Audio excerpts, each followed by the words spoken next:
Welcome to this late night edition of the Real Deal Podcast NBA Finals post game. Just a minute after midnight on this 3rd of October 2020. We're here for the next at least 25 to 30 minutes, maybe longer, to discuss game two of the NBA Finals. Lakers over the Heat, 124 to 114. The result, certainly no surprise, but I did not expect it, and certainly did not expect this to be as close. You give the Heat a lot of credit for hanging in there despite missing two of their three best players, with, of course, Adebayo and Dragic being out. Lakers probably made this game a little bit harder than it had to be with as many three-point attempts that they had. The Lakers shot 47 three-point shots, which is a record, a NBA Finals record for most three-point field goals attempted. They had the record for most three-point field goals attempted at half. They had attempted 27. So made the game, made the game probably harder than it had to be. But were in control for the better part of the entire game. You never got the sense that the Lakers were not going to win this game. Of course, they were led by both Davis and James, combining for 65 points. James had 33, 9, and 9 on 15 to 25 from the field. Davis was just spectacular, 32 and 14, 15 of 20 from the field. And really, that's, for whatever reason, the Lakers went away from Davis late in that third quarter and basically the majority of the fourth quarter, to where he might only got two or three shot attempts in the fourth quarter. That's when they got themselves in trouble, because there absolutely is no matchup for Davis, especially without Bam Adebayo on the floor. Even without Adebayo on the floor, Davis has a significant advantage. But in this game, he probably should have had 50 points. To be honest with you, I mean, it was a point. There was a point in the third quarter where he had made 14 or 15 from the field and had 28 points, and was, I think, 15 or 16 from the field with 30 points. So he, again, has been spectacular, and that really probably is the only drama remaining in this NBA Finals. Who's going to be the Finals MVP, Davis or James? They probably would give it to James, but I think through these first two games that Anthony Davis has been the best player in the series, to be honest with you. And but more than likely, if it's even debatable, they're going to give it to LeBron James, and in his for him to get his fourth Finals MVP. But Davis has been the best player in the series. You got some good performances out of a couple of Heat players. Olenek, I thought, played well, 23 points. Made some threes. Jimmy Butler, I thought, was great. He goes for 23, 25, makes 25, 13, and 8. For whatever reason, you had Mark Jackson criticizing him for not being aggressive, and despite the fact that in the first half he took 8 free throws, and for the game he went to the free throw line 12 times. I mean, Mark, like what game are you watching here? Like the guy is, just because he only has 3 shot attempts officially, those foul shots count as, when you go to the line. Those don't count as shots when you get fouled, of course. So he probably had 10 or 11 field goal attempts if include those shots that he took when he got fouled when he got fouled. So I had no problem with Butler's performance. Butler, Butler's a guy who's going to try to get other people involved. He's a guy that's going to let the game come to him. He is not a super scorer. He's not. I mean, we've seen him have a 40-point game, but he's not a guy that's going to go up there and jack up 30 shots. That's just not. He's just not that type of player. He's not going to force stuff. And to his credit, that's one of the reasons why the Heat have made it all the way to the NBA Finals, because he plays the game the right way. He plays the game at a high level. Has played the game at a high level, especially this season, especially in the playoffs. So I had no problem with his performance, with his approach, for that matter. Like the Heat We're not going to win this game on Jimmy Butler taking 30 shots. That's just they need it. That's just not what that just not what's going to what's going excuse me what's going to happen.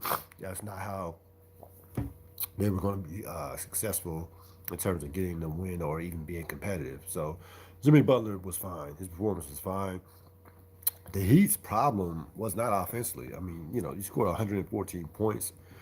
They shot 50%. They shot, 40% from 3-point range. They went to the line. They just couldn't stop the Lakers. And that vaunted zone that the Heat had coming into the series that was giving people, especially the Celtics, to for a lot of that series, all types of trouble.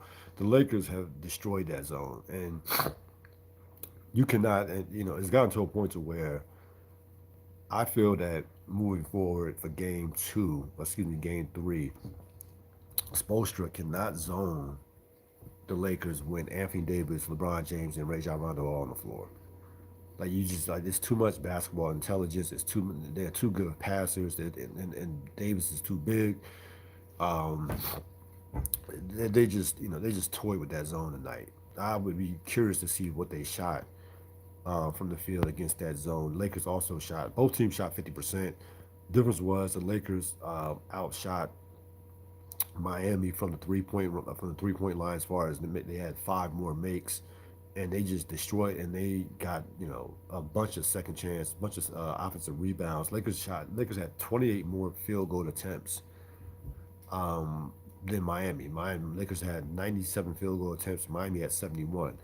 When you are the team with the less with the when you are the team that is trying to pull off the upset, you cannot allow a team to get that many, to get 25, to get 28, 29 more shot attempts. You have to limit their amount of shot attempts from that standpoint. But the Miami was not able to do that. They were not able to keep the Lakers off the glass. Listen, look, I can't. I did not expect this game to be that close. To be honest with you, this to me, I thought it was gonna be another 25, 30 point blowout. There's no way that I thought this game would even be this close. So I give the Heat credit from that standpoint. There were a couple times where you thought this game could go into that 20 to 25 point range as far as it being a blowout, and you didn't think that it would be a competitive fourth quarter. But the Heat had a big third quarter, outscored the Lakers 39 to 35, and kept themselves within striking distance in that third quarter. Fourth quarter was a bad quarter for both teams. Both teams really struggled offensively. Only 42 points combined was scored in the fourth quarter after 71 was scored in the third quarter. So I don't know if that was a fatigue factor or just guys just couldn't make shots. But it was not a aesthetically pleasing fourth quarter to watch. Um, to watch uh, for especially for a finals game. Listen, you saw enough out of the Heat to say that if Adebayo can get back, and there's even talk that they hope Dragic can get back. I don't see which I just can't see. I just can't see him getting back with a torn plantar fasciitis. Fasciitis. I just can't see that happening. But you saw enough to say that if Adebayo can get back and be 85 to 90% of his normal self, that they maybe can win a game, that they maybe can fight back and make this a competitive series. Saw enough to, as LeBron James is at the podium now, you saw enough to say maybe that's a possibility. Like the Heat did not roll over. Um, they fought, especially in the second half. First half it looked like this game was going to just go completely out of whack, especially in the second quarter. But they fought in the third quarter. Did it hung around, scraped and clawed during the fourth quarter. Um, so hopefully Adebayo gets back in game 3. The thing about it is there's no major breaks during this series. It's every other day. So that's gonna be rough for him physically, but hopefully he gets back, and hopefully the Heat can find can get a game here and make this series somewhat competitive. Again, it's just unfortunate that they are not at full strength. I really thought this could have been a highly competitive series. I had the Lakers, and I picked the Lakers. I think I picked the Lakers in seven. I almost forgot when I picked the Lakers. And I picked the Lakers in seven because that's how much respect I had for Miami going, and I still have respect for Miami. But that's how much I thought that how competitive I thought this series could be. But right now, it looks like it's going to be a coronation. That's what it seems like, unless Alabado comes back and plays, at the plays like the All Star that he was. You cannot, it's one like I actually don't have a problem with the Heat. The Heat actually, as bad as they were defensively, if you're the Heat and you look at this, look at the stat sheet and you see that the Lakers took 47 3 pointers, you're like, okay, cool, you'll take that all day. But it was just the fact that I thought Spoelstra just didn't do a good job at adjusting when the Lakers were just destroying that zone. To me, at a certain point, you just gotta go man. Like you just gotta go man. And I'll say this too, and I don't know if I mentioned this on Wednesday. When LeBron James is by himself, if Anthony Davis is off the floor and you have LeBron James in the game, you cannot play LeBron James straight up. I mean, to me, it just makes zero sense. You cannot play him straight up when Anthony Davis is off the floor. You just can't. It just is not going to happen. And I know Andre Iguodala has been a great defensive player. He knows LeBron. They've had some battles. Iguodala did a great job on LeBron in the finals in 2015. People, look at LeBron's stat line. He only shot 38%. So in that series, so keep that in mind. Iguodala, that was mostly Iguodala on him, despite the gaudy numbers. He shot 38%. Um, in that series, under 40% in that series in 2015. But this, Andre Iguodala is 36 years old. You can't leave one player on an island with LeBron James. It's just not going to happen. And especially with Anthony Davis off the floor, make them make three. If Danny Green and Caldwell Pope and Rondo are making threes, you're going to lose anyway. You're going to lose the game anyway. Make those guys make threes. And they, even with Anthony Davis with Anthony Davis on the floor, with LeBron off the floor and Anthony Davis, they've done a little better job at double teaming Anthony Davis at times when LeBron is off the floor. I don't understand why they don't double team LeBron James when Anthony Davis is off the floor. I just don't get that at all. But to me, the main adjustment is going to have to be that zone. They're going to have to go more man. They're going to be very judicious with how they use their zone. That zone cannot be their primary defense. The Lakers have absolutely figured it out. Um, and again, you're talking about LeBron James, Anthony Davis, Rajon Rondo, three high IQ basketball players who are going to pick that apart. That's just all there is to it. And the Lakers have, the size they can throw over the top of the zone. You saw a couple of lobs that LeBron caught one. Anthony Davis, was catching a lot of things by the rim. So they're going to switch that up. That cannot be their primary defense. I'm not saying you go man the entire game. I'm just saying you cannot go primary zone the entire game. It's just not. It's not going to work against the Lakers. It's just not. With those three guys on the floor at the same time. Again, you have to be pleased with Miami's effort. For the most part, they fought. I thought the broadcast. I actually didn't think Jackson and Van Gundy. Well, Van Gundy was fine. Mark Jackson, some of the stuff he was saying is like what are you talking about? Like he was killing Jimmy Butler at one point. Um, he's ripping Miami for their effort and things of that nature. I'm like, they're missing they're missing by far their best defensive player, and they're missing a guy too, or they're missing two starters. Dragic and like I thought Miami was taking a lot of heat from Van Gundy and Mark Jackson during the broadcast. The fact that Miami was even in this game was a minor miracle. The fact that this was a 10-point game, that this in the now the game was never in doubt. Like the Lakers, Lakers were in that 10 to 13, 14 range for the most part in the fourth quarter, especially down the stretch.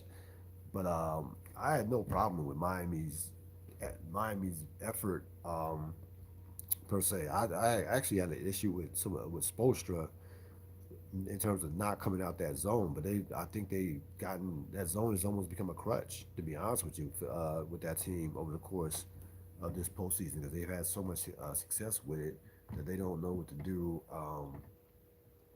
I mean, they don't, they struggle when they're not playing it. So they're going to come out of that zone come game three if they want to have a chance at winning a game in this series.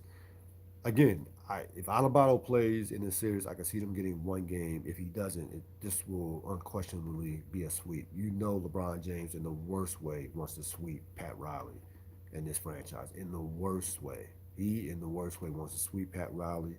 He wants another Finals MVP. Henceforth, the 25 field goal attempts. Do not think for a second that LeBron James is not gunning for a Finals MVP, because he is. And there's such a deficit in talent and a gap in talent. He could afford to go for a Finals MVP and it not have a big effect on a team to where it will cost the Lakers a game. Because Anthony Davis should have had 45, 50 points easy in this game. That's how I mean that's the advantage that he has um, against that Miami front line, if you want to call it a front line. I mean, they had Jay Crowder, Jimmy Butler at times was guarding him. Kendrick Nunn had a great block on him, but still, like I mean, they got like shooting over a chair. Like there's no matchup on straight up. They can't play him straight up. They can't play him on switches. This is a Anthony Davis series, so that's the only thing the Lakers didn't do right for the majority for some of the game is not getting Anthony Davis the ball enough in that fourth quarter. But again, probably it didn't make a difference because they were in total control of the game for the most part, and the Heat just ultimately just couldn't have just didn't just don't have enough. But give a valiant effort um, in defeat. We'll see what happens in game three. Hopefully, Adebayo plays and we can somewhat make this a respectable series and not a coronation. A couple things around the NBA. You had Doc Rivers is going to Philly. Listen, I think the New Orleans job is better. I'd rather have the New Orleans job, but obviously Doc Rivers feels like that team could be a championship team if you get Embiid and Simmons on the same page. If Simmons develops, as a more prolific offensive player, scoring wise, Embiid gets in shape. They get some shooters. Um, I think Doc will do a good job with that team. I think he'll do a good job. I think Doc um, can get some. I think Doc can get something out of Embiid. It will be by far the best coach that they've ever had in those guys' careers, despite the heat that Doc Rivers has taken. Um, over the past couple of weeks, the guy still has over 900 wins. He's going to be a Hall of Fame coach. He's still, um, it's been a couple of finals, won a championship, so we can't, disregard that. But that we know that was an embarrassing loss to the Denver Nuggets, but Doc is still going to be a Hall of Fame coach, so you cannot take that away from him. I think he'll do a good job in Philadelphia. Philadelphia has got to get they got to get shooters. They got to get shooters around those two guys, and they have to get Simmons to become more of a scorer. Simmons has to become look to take. Simmons should be taking 15 to 17 shots next year easily, easily. She's taking 15 to 17 shot attempts next year. And again, the thing about Embiid, we know Embiid should be a top five player, should be an MVP candidate. How bad does he want it? How bad does he want it? Does he want to be great, or does he just want to get by on natural talent, make the All Star team, collect his checks and keep it moving? But until he gets to a point to his career where he decides that he wants to dominate, that he wants to get great, be great, that he wants to get in the type of condition that playing at that level requires, he'll be tired in the fourth quarter and they'll be getting put out in the first and second round. every year. So very interesting to see that situation whenever basketball comes back, probably in 2021. I know Adam Silver had a press conference before Game One of the NBA Finals, talking about possibly when basketball, could possibly come back for next season. Of course, no one knows right now with the COVID situation and how they would do the bubbles and multiple. They have to. You assume that they would have to do multiple bubbles, so nobody knows what.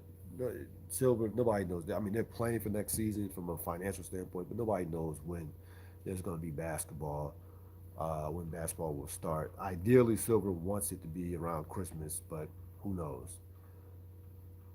Game two in the books. Lakers 124, the Heat 114. Both teams shot the ball well, shot over 50% from the field. Davis and James dominate, 65 points between them. Basically has 65 points and uh, 23 rebounds, and their usual, and just their usual dominance.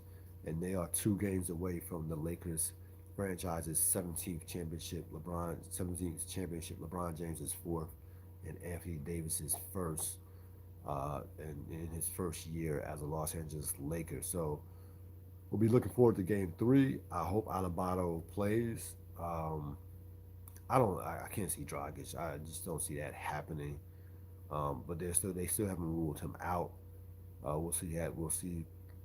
Maybe he can have some type of miracle recovery. But this series is it's looking like a coronation, and that's unfortunate considering how great that he played coming into this finals, and everybody was looking forward to the matchup in regards to Pat Riley and LeBron James and those storylines. But it is looking like a formality. It's looking like it's inevitable that the 2020 2020 NBA champions are going to be the Los Angeles Lakers. I will see you next time on the latest edition of the Real Deal Podcast. We're going to be doing The Wire, season 3, episode 2. All due respect, that'll be out about Sunday. Be recorded tomorrow. That'll be out about Sunday, and of course, I will be back. Excuse me, for Game 3 post game of the NBA Finals. Have a great weekend. Later.